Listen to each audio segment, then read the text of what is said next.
Ovako imamo vežbu elementarne tehnike prijema i predaje. Znači igrači stoje jedan naspram drugog, imamo prijem jednom nogom, levom nogom, predaja desnom i obrnuto.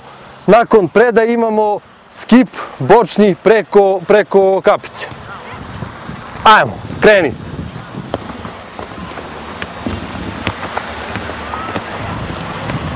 Tako, prijem jedna, predaja druga, pa onda imamo skip preko kapice.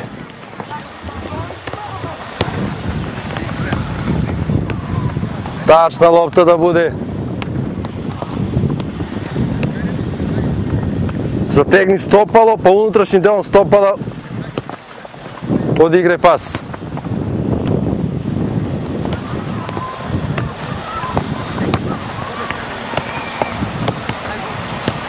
Treba insistirati na ovim vežbama u uzrastu petlića kako bi oni stekli naviku za kasnije da nakon prijema jednom nogom ide predaja drugom nogom.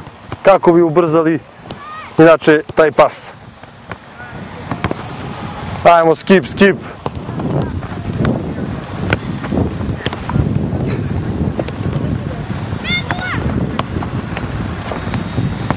Dobar, stani malo. Idemo sve lopte sa gornje strane.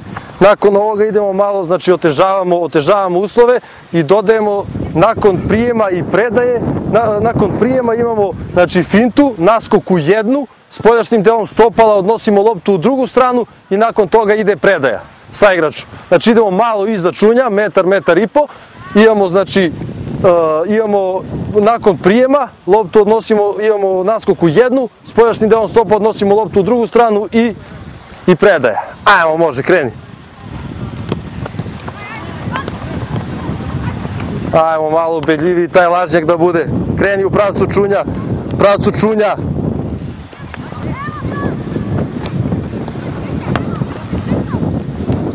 U pravcu čunja, Đole. Čunj je inače zamišljeni protivnik.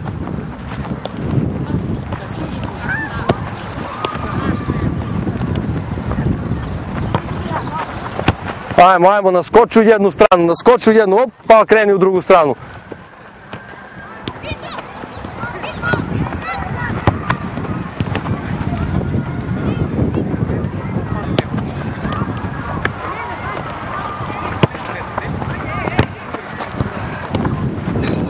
Ne diži loptu.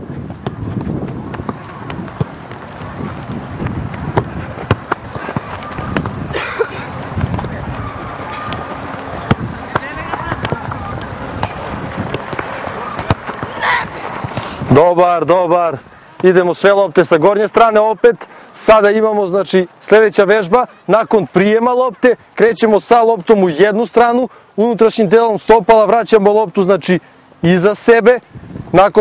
Nakon toga imamo pas levom nogom, to jest desnom, u zavisnosti suprotna noga u odnosu na koju stranu krenemo. Ajmo, kreni.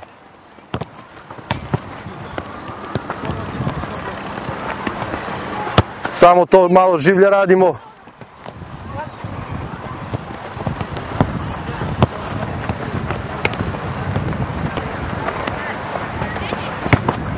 Ajmo, kreni znači u jednu stranu, pa loptu vrati unutrašnjim delom stopala iza sebe.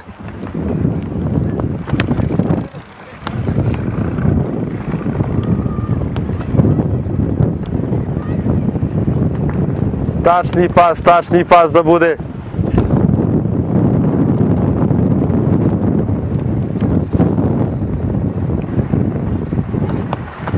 Taj lažnjak da bude ubedljiviji, kad kreneš u jednu stranu, napravi lažno kretanje pa je vrati iza sebe, Đole unutrašnji deo stopala. Dobar.